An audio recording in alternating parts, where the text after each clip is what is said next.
অণুজীবের আমরা সিকিউটা শেষ করেছি। সিকিউটা তুমি যদি দেখো এমসিকিউ তুমি 80% কোশ্চেন কভার করতে পারবা। কিছু কোশ্চেন আছে যেগুলো ওই সিকিউ এর মধ্যে কমন পড়ে না, যেগুলো আমি পড়ানোর সময় বুঝিয়ে দিব। ঠিক আছে? তো অণুজীবে তো 3টা জিনিস আছে, ভাইরাস আছে, ব্যাকটেরিয়া আছে এবং ম্যালেরিয়া পরজীবী আছে। প্রথম প্রশ্ন ভাইরাস থেকে দেখো, কেলাসিত করা যায়, তলানীকরণ করা যায়, ডেফিনেটলি ভাইরাস, তাই না? কারণ এটা একটা রাসায়নিক পদার্থ। নিম্নের কোনটি গোলাকার ভাইরাস? তোমাদের কি মনে আছে যে গোলাকার ভাইরাস পড়ানোর সময় আমি বলছি যে মাঝখানে এরকম লম্বা কিছু একটা থাকে, আর একমাত্র এক্সেপশন ডেঙ্গু, যেটা আমরা ডেঙ্গুল দ্বারা মনে রাখতে, তাই না? যেমন দেখো টিএমবি, মাঝখানে আই নাই, এই সাইবে এই যে দেখো মাঝখানে আই আছে, দেখছো? এই যে এরকম গোলাকার ভাইরাস এরকম, এখানে দেখো মাঝখানে আই নাই, ও আছে, এখানে দেখো নাই। এটা ব্যাঙ্গাসি আকৃতি, এটা সিলিন্ডার আকৃতি, এটা হচ্ছে দণ্ডাকার আকৃতি। তো এইচআইভিটাই হচ্ছে আনসার, কারণ গোলাকারগুলোর মাঝখানে সবসময় এরকম, এইচআইভি, পোলিও, তাই না? So here is HIV. ভাইরাসের ক্ষেত্রে কোনটি সঠিক নয়? দেখো, ভাইরাসের দৈহিক বৃদ্ধি নেই, এটা সঠিক। ডিএনএ ও আরএনএ উভয় প্রকার নিউক্লিক অ্যাসিড থাকে, কোনোভাবেই না, ও না, অবলিক, তাই না? তাহলে এটা ভুল, এটা ভুল। পরিবেশের উদ্দীপনায় সাড়া দেয় না, এটাও সঠিক। কেলাসিত করা যায়, এটাও সঠিক। এগুলো কিন্তু সব জড় বৈশিষ্ট্য, বুঝছো? এটা কিন্তু জীবীয় বৈশিষ্ট্য, তো ওইটা আবার ভুল করে দেওয়া। সো আনসার হলো এইটা। নিচের কোনটি ডিএনএ ভাইরাস? তোমাদের যখন আমি ডিএনএ ভাইরাসের কথা বলেছিলাম, তো ডিএনএ ভাইরাসের ক্ষেত্রে আমি বলেছিলাম যে এটা নামটা মনে রাখতে হবে না, ওই যে টিটুর ভাই টিপু টিভি অ্যাড করে, তাই না? বাট আরএনএ ভাইরাসগুলোর ক্ষেত্রে আমি বলেছিলাম যে আমাদের পরিচিতগুলো, যেমন টোবাকো মোজাইক ভাইরাস, তাই না? টোবাকো আমাদের পরিচিত, রেবিস, ডেঙ্গু, করোনা, তাই না? এগুলো হচ্ছে আরএনএ ভাইরাস। তাহলে দেখো এখানে রেবিসটা কিন্তু আরএনএ ভাইরাস। ভ্যাকসিনিয়া, ওই যে টিটুর ভাই টিপু টিভি অ্যাড করে, ভাই ভ্যাকসিনিয়া, এটা উত্তর আসলে। Ebola RNA virus, influenza RNA virus. ঠিক আছে? কোনো জায়গায় ত্রুটি হলে অবশ্যই কমেন্টের মধ্যে জানাই দিবা। নিচের কোনটি ইমার্জিং ভাইরাস? ইমার্জিং শব্দের অর্থ হচ্ছে উদিত হওয়া। তো এইচআইভি ভাইরাসটা একসময় বানরে হতো, বন্য প্রাণীতে হতো, হঠাৎ করে মানুষে হওয়া শুরু হয়েছে, হঠাৎ করে উদিত হইল না, এটা তো আগে ছিল না আমাদের মধ্যে। ডেফিনেটলি এটা হচ্ছে ইমার্জিং ভাইরাস। কোন ভাইরাসে এক সূত্রক ডিএনএ? ডিএনএ ইউজুয়ালি দ্বিসূত্রক হয়, কিন্তু এক সূত্রকের ক্ষেত্রে আমি তোমাদের কিন্তু বলেছিলাম, ওই যে এইরকম একটা ছিল, কোলিফাজ একটা কথা ছিল, 174 কোলিফাজ, এগুলো কিন্তু ডিএনএ ভাইরাস কিন্তু এক সূত্রক। এই যে দেখো উত্তর দেওয়া আছে। সো এটা ইম্পর্টেন্ট, হ্যাঁ? ডিএনএ এবং আরএনএ ভাইরাস, এবং এইটা পড়তে হবে নিউক্লিক অ্যাসিডের ধরন অনুযায়ী, এটা শ্রেণীবিভাগ আমি পড়াইছি, আর একটা হচ্ছে আকার অনুযায়ী, এটাও পড়াইছি। তো যখন আমি ডিএনএ আরএনএ ভাইরাস পড়াচ্ছিলাম তখন কিন্তু আমি বলছি যে ডিএনএ এক সূত্রক কাদের, ডিএনএ দ্বিসূত্রক কাদের। তো দেখো কোনো জায়গায় ত্রুটি হলে অবশ্যই অবশ্যই সমাধান করে দিবা, ঠিক আছে, কমেন্টের মধ্যে। টোবাকো মোজাইক ভাইরাস বা টিএমভি ভাইরাসের আকার কোন ধরনের? দেখো মাঝখানে এম থাকলে আমি বলেছিলাম মন্ডাকার, তাই না? মন্ডাকার। তাহলে দেখো মন্ডাকার মানে কি? দণ্ডাকার না? তাহলে আকারে টিএমভি, মাঝখানে এম আছে, মন্ডাকার বা দণ্ডাকার, রাইট? ঘনক্ষেত্রবার বা পাউরুটির কোনটা মনে আছে? হাভাত, হারপিস ভ্যাকসিনিয়া। গোলাকার কোনগুলো মনে আছে? মাঝখানে আই থাকবে, এক্সেপ্ট ডেঙ্গু, তাই তো? টিআইভি, এইচআইভি এবং ডেঙ্গুল গোলাকার। ব্যাঙ্গাচি আকৃতির কোনগুলা? যতগুলো এইরকম আছে সবগুলো, T2, T4, T6। কোনটি ভাইরাস ঘটিত রোগ? দেখো এটা ভিব্রিও কলেরি দ্বারা হয়, এটা হচ্ছে ব্যাকটেরিয়া ঘটিত রোগ। ক্লোস্ট্রেডিয়াম টিটেনি দ্বারা হয়, এই জন্য এটাও ব্যাকটেরিয়া ঘটিত রোগ। জলাতঙ্ক রেবিস ভাইরাস দ্বারা হয়, এই জন্য এটা হচ্ছে ভাইরাল রোগ। যক্ষা হচ্ছে মাইকোব্যাকটেরিয়াম টিউবারকুলোসিস দ্বারা তো হয়, এটা হচ্ছে ব্যাকটেরিয়াল রোগ। তাহলে উত্তর হলো এইটা। কোন ভাইরাস দিয়ে ক্যাপোসি সার্কোমা হয়? এটা সবসময় মনে রাখবা, আমি এভাবে মনে রাখতাম, হাকাও, হাকাও। নিচের কোনটিতে রিভার্স ট্রান্সক্রিপশন হয়? দেখো ডিএনএ থেকে সবসময় আমরা ট্রান্সক্রিপশনের মাধ্যমে এমআরএনএ পাই, কিন্তু যদি কোনো আরএনএ ভাইরাস থাকে, আরএনএ থেকে ডিএনএ হয়। ইউজুয়ালি এই জিনিসটা কি, এমন তো হওয়ার কথা না, ডিএনএ থেকে আরএনএ হবে, আর এখানে কি আরএনএ থেকে ডিএনএ হচ্ছে। তাহলে এটাকে বলা হচ্ছে রিভার্স ট্রান্সক্রিপশন। রিভার্স ট্রান্সক্রিপশন যাদের আরএনএ ভাইরাস যারা, তাদের ক্ষেত্রে কিন্তু দেখা যায়। যেমন এইচআইভি একটি আরএনএ ভাইরাস, এখানে রিভার্স ট্রান্সক্রিপশন দেখা যায়। হেপাটাইটিস বি কিন্তু ডিএনএ ভাইরাস, বুঝছো? ভ্যাকসিনিয়া, ভেরিওলা, এগুলো কি ডিএনএ ভাইরাস। তাহলে তোমাকে শিখতে হবে যারা ডিএনএ ভাইরাস তারা ট্রান্সক্রিপশন করবে, যারা আরএনএ ভাইরাস তারা উল্টা ঘটনা ঘটায়। এটা দেখো আরএনএ ভাইরাস, আরএনএ থেকে, এটা অ্যাকচুয়ালি জেনেটিক আরএনএ থেকে যদি ডিএনএ পাই, that is call reverse transcription. পরীক্ষায় আসে রিভার্স ট্রান্সক্রিপশন কাকে বলে। নিচের কোনটি ডিএনএ ভাইরাস? তোমাদের তো মনেই আছে যে আরএনএ ভাইরাসগুলো আমাদের পরিচিত ভাইরাস, যেমন COVID-19, tobacco mosaic virus, dengue virus. কিন্তু তোমাদের কি মনে আছে টি2 যখন আমি ছবি অ্যাড করে দিয়েছিলাম এইরকম করে, এখানে আমি ডিএনএর ছবি দিয়েছিলাম, তাহলে টি2টাই হচ্ছে ডিএনএ ভাইরাস। তাহলে চিত্র থেকেও শেখা যায়, ফটোগ্রাফিক মেমোরি লাগবে পরীক্ষায় ভালো করার জন্য। টি2 ভাইরাসের ডিএনএ 150 একটা সিলেট বোর্ডে আসছিল। তো এইটার উত্তর কেন জানি আমি এই যে নতুন হাসান স্যারের বইয়ে পাইলাম না। তোমরা একটু দেখো তো এটা ঠিক আছে কিনা, অবশ্যই কমেন্ট বক্সে আমাকে জানাবে যে রাজীব ভাই এটা ঠিক ছিল, কেউ রাজীব ভাই এটা ভুল হয়েছে, এটা সঠিক আনসার হলো এটা। এটা কিন্তু হোমওয়ার্ক। ব্যাকটেরিওফাজ এক ধরনের কি? দেখো, ব্যাকটেরিওফাজ মানে ব্যাকটেরিয়াকে যে ধ্বংস করে বা ভক্ষণ করে, তার মানে ভাইরাস, তাই না? নাম ব্যাকটেরিয়া কিন্তু ভাইরাস। মানুষের ভাইরাস ঘটিত রোগ কোনটি? দেখো, ডিসেন্ট্রি, যক্ষা, মাইক্রোব্যাকটেরিয়াম টিউবারকুলোসিস, হেপাটাইটিস। এটা হচ্ছে হেপাটাইটিস ভাইরাস দ্বারা হয়, তাহলে এটা ভাইরাস ঘটিত রোগ। কলেরা কিন্তু ভিব্রিও কলেরি ব্যাকটেরিয়া দ্বারা হয়, এটা ব্যাকটেরিয়া দ্বারা হয়। তাহলে ভাইরাস ঘটিত রোগ হচ্ছে হেপাটাইটিস। পেপের রিং স্পট রোগের জীবাণুর সাথে নিচের কোন রোগের জীবাণুর মিল আছে? দেখো, ম্যালেরিয়া তো জ্বর হয়, পেপের রিং স্পটে কি পেঁপে গাছের জ্বর হয়? ডেঙ্গুতে জ্বর হয়, পেঁপে গাছের জ্বর হয়। কলেরাতে পাতলা পায়খানা হয়, পেঁপে গাছের কি পাতলা পায়খানা হয়? হয় না। তাহলে ধানের ব্লাইট রোগের সাথে মিল আছে, উদ্ভিদের রোগ উদ্ভিদের সাথে মিল।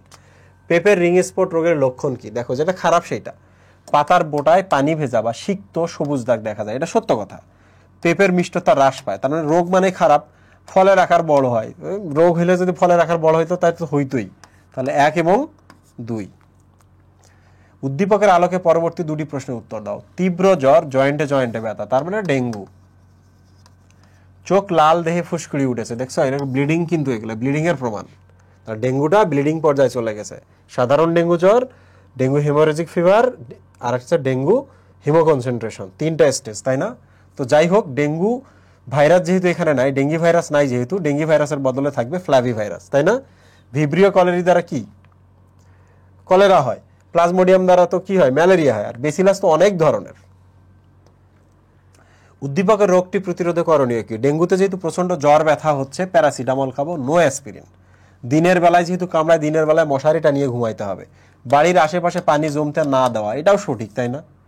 প্রতিরোধ, কিন্তু এগুলো ভালো, দাদারাও প্রতিরোধের কথা বলছে, তাহলে এটা তো প্রতিকার, এইটা প্রতিরোধ, এইটা প্রতিরোধ। 2 এবং 3।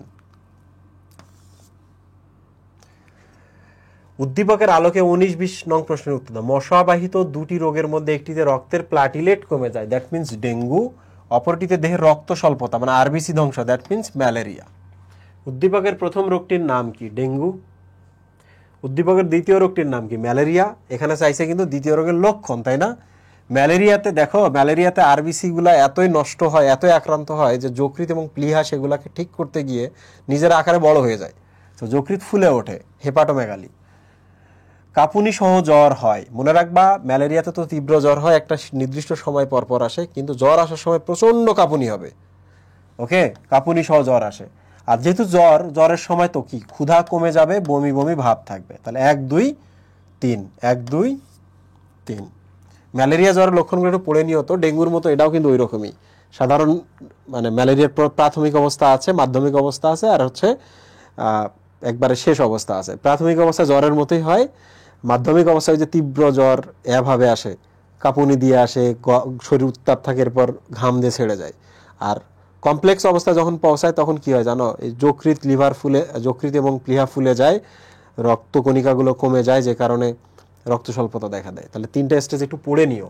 কোনটি আদিকোষী? আদিকোষী মানে আমাদের সবসময় ব্যাকটেরিয়ার কথা আসে। ইকোলাই একটা ব্যাকটেরিয়া, এটা কিন্তু শৈবাল, এটা মিউকর ছত্রাক, এটা কিন্তু রিক্সিয়া। রিক্সিয়া কিন্তু হচ্ছে ব্রায়োফাইটা বা moss. So this is moss, this is ছত্রাক, দিস ইজ শৈবাল, অ্যান্ড দিস ইজ ব্যাকটেরিয়া। আর ব্যাকটেরিয়া মানে আদিকোষ। ব্যাকটেরিওলজির জনক কি? দেখো, কোষের জনক রবার্ট হুক, ব্যাকটেরিওলজির জনক লিউয়েন হুক, বড় হুক আর কি। কোনটি দ্বারা ব্যাকটেরিয়া পোষক কোষের সাথে যুক্ত? আমি বলেছিলাম ব্যাকটেরিয়ার কোষ ঝিল্লি থেকে কোষ প্রাচীর ভেদ করে এইরকম পাওয়া যায়, আর একটা এইরকম, ফ্লাজেলা চলনে আর পিলি অ্যাটাচমেন্টে। তাহলে দেখেন, অন্য কোষের সাথে, পোষক কোষের সাথে আটকে হয় পিলির মাধ্যমে, তাই না? পিলি মানে পেরেক মনে করবেন, কমা আকৃতির। দেখো, এই ভিব্রিও শব্দের অর্থ কিন্তু কমা, তাহলে ভিব্রিও কলেরা বলে যে ব্যাকটেরিয়াটা আছে এটা কিন্তু এই যে একটু এরকম দেখতে, বুঝছো, আর একটা ফ্লাজেলা আছে, ঠিক আছে। স্পাইরেলিয়ামটা দেখতে কিন্তু এই যে এরকম স্পাইরালের মতো।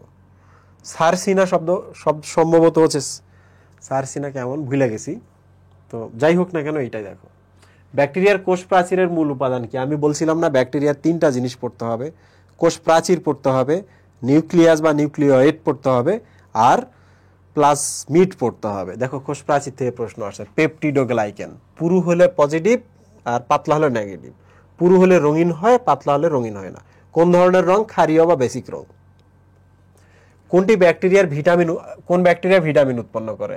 কার কথা বলবো? দেখেন ই কোলাই আমাদের দেহে ব্যাকটেরিয়া, ইস্ট্রেশিয়া কোলাই বা ই কোলাই আমাদের দেহে ভিটামিন বি এবং ভিটামিন কে তৈরি করে। ক্লোস্ট্রিডিয়াম করছে না, অ্যাগ্রোব্যাকটেরিয়াম তো হচ্ছে যে উদ্ভিদে হেল্প করতেছে, আর রাইজোবিয়াম কিন্তু নাইট্রোজেন ফিক্স করে দেয়, বুঝছো। রাইজো শব্দের তো মূল, তাহলে অনেক ওই যে যেগুলা লিগিউম জাতীয় উদ্ভিদ তাদের মূলে, সিম মটর জাতীয় উদ্ভিদের মূলে থাকে এরা, বুঝছো। সিম মটর জাতীয় উদ্ভিদের মূলে থাকে, এরা নাইট্রোজেন দেয় উদ্ভিদকে, সার দেয়, ফলে উদ্ভিদ বৃদ্ধি পাইতে পারে। এটা থেকে আরেকটা প্রশ্ন আসছে, দেখো কমপ্লেক্স প্রশ্ন। আচ্ছা যাই হোক, এটা দেখো স্ট্রেপ্টোকক্কাস লেকটিস, নাম দেখে মনে হচ্ছে ল্যাক্টো বা দুধ, তাহলে দুধ শিল্পে এই ব্যাকটেরিয়াটা ব্যবহার করা হচ্ছে। পাপায়া রিং স্পট ভাইরাস দ্বারা কোনটি দ্বারা হয়? এফিড দ্বারা হয় না? এফিড মশকি, জাপ পোকা, সাদামাছি। দেখেন রহিম ইউরিয়া সার ব্যবহার না করার জন্য ধান কাটার পর জমিতে মসুর ডাল চাষ করলো। মসুর ডাল একটা লিগিউম জাতীয় উদ্ভিদ, কারণ মসুর ডাল যে আছে তার মূলগুলা আছে, মূলগুলা এরকম এরকম নোডিউল তৈরি হয় এবং এই মূলের ভেতরে কিছু ব্যাকটেরিয়া থাকে। এই ব্যাকটেরিয়া কি করে জানেন? ওই যে অ্যামোনিয়াকে নাইট্রাইট দিয়ে নাইট্রেটে পরিণত করে, মানে নাইট্রোজেনটা বায়ুমণ্ডল থেকে নিয়ে দেয়। কারা দেয়? মূলে থাকা, এই যে রাইজো মানে মূল, তাহলে রাইজোবিয়ামটা এই কাজটা করে। কি করে? সার আপনি দেন নাই, ও কিন্তু নিজ থেকে সার তৈরি করতেছে। উল্লিখিত প্রকারের অণুজীবের প্রজননের প্রধান এবং দ্রুততম, প্রধান বললে সবসময় দ্বিবিভাজন। 31 এবং 32 নং প্রশ্নের উত্তর দাও তো। রহিম গ্রামে গিয়ে দেখলো কৃষকরা পাট কেটে পানিতে ডুবিয়ে রাখছে, কিছুদিন পর তুলে পাটকাঠি থেকে আঁশ ছাড়াতে লাগলো। রহিমের মনে পড়লো এর পেছনে একটি অণুজীবের ভূমিকা রয়েছে। পাট পচানোর কাজ কে করে সুবি ভাই? ব্যাকটেরিয়া, তাই না? তাহলে ব্যাকটেরিয়ার দেখেন আকারে অপেক্ষাকৃত ছোট, একটা উত্তর দিতে হবে। জড় বৈশিষ্ট্য, এটা তো ভাইরাসের ক্ষেত্রে আমরা দেখি, কেলাসিত করে, এটা ভাইরাসে আমরা দেখি, অ্যামাইটোসিস করে, এটা ব্যাকটেরিয়া। তাহলে আকারে অপেক্ষাকৃত ছোট, তার মানে কি? ভাইরাস এবং ব্যাকটেরিয়ার মধ্যে ব্যাকটেরিয়ার আকারে অপেক্ষাকৃত ছোট, ভাইরাসটা অপেক্ষাকৃত ছোট, সেটা ভাইরাস। অ্যামাইটোসিসে ঘটায় এর আরেকটা হচ্ছে কি জানেন? Binary fission. তাহলে এইটা হলো উত্তর, ব্যাকটেরিয়ার উত্তর হলো এইটা। এগুলো ভাইরাস, ওগুলো ভাইরাসের বৈশিষ্ট্য। উদ্দীপকের অণুজীবটি আরও ভূমিকা রাখে। ব্যাকটেরিয়া কি করে? আমাদের দেহে ভিটামিন তৈরি করে না, ভিটামিন বি, ভিটামিন কে। ব্যাকটেরিয়ার আমরা যে প্লাজমিডটা কি জিন প্রকৌশল বা বায়োটেকনোলজিতে ব্যবহার করি না? তেল বিসরণ, সমুদ্রের তেল পড়ছে, তেলগুলোকে ভেঙে ফেলাকে বলা হয় তেল বিসরণ। তাহলে 1, 2, 3 এইটা ব্যাকটেরিয়ার কাজই হলো এগুলা। কোনটি ব্যাকটেরিয়া জনিত রোগ? দেখেন কলেরা, ভিব্রিও কলেরি, এটা ব্যাকটেরিয়াল রোগ। দাঁত রোগ, এটা কিন্তু ছত্রাক দ্বারা হয়, এটাও কি ছত্রাক। ডেঙ্গু কিন্তু ভাইরাস, তার মানে এইটা হলো ব্যাকটেরিয়া দ্বারা রোগ। ম্যালেরিয়া জীবাণুর কোন দশা মানুষের দেহে প্রবেশ করে? ওই যে বলছিলাম না, স্পোর বা স্পোরোজয়েড দশা প্রবেশ করে, তাই না? আর সাইজনটা কি মনে আছে? বহু নিউক্লিয়াস বিশিষ্ট দশা। সাইজন থেকে কিন্তু প্রশ্ন আসছে একটা, এই জন্য আমি দিলাম। এক্স ফ্লাজেলেশন কোথায় ঘটে সুবি ভাই? যখন আপনি মাইক্রো এবং ম্যাক্রো গেমিটোসাইটটা নেবেন। মাইক্রোটা কি? যে পরে এরকম ফ্লাজেলার মতো উৎপন্ন হয় না, এরপর এটা কেটে কি বাইর হয়ে যে ডিম্বাণুর ভেতর যায় না? তো এক্স ফ্লাজেলেশন প্রক্রিয়ায় অ্যাকচুয়ালি শুক্রাণু উৎপন্ন হয়। ওই ছবিটার কথা আপনি মনে করেন তো, ক্রপের ভেতরে এখানে হয় না? তাহলে মশকির ক্রপের ভেতরে হয়। আর স্পোরোজয়েড কোথায় উৎপন্ন হয়? এখানে, ক্রপের বাইরে। ম্যালেরিয়া জীবাণুর বহু নিউক্লিয়াস বৈশিষ্ট্য দশাকে কি বলে? ওই যে সাইজন্ট। সাইজো মানে কিন্তু ডিভিশন, বহু।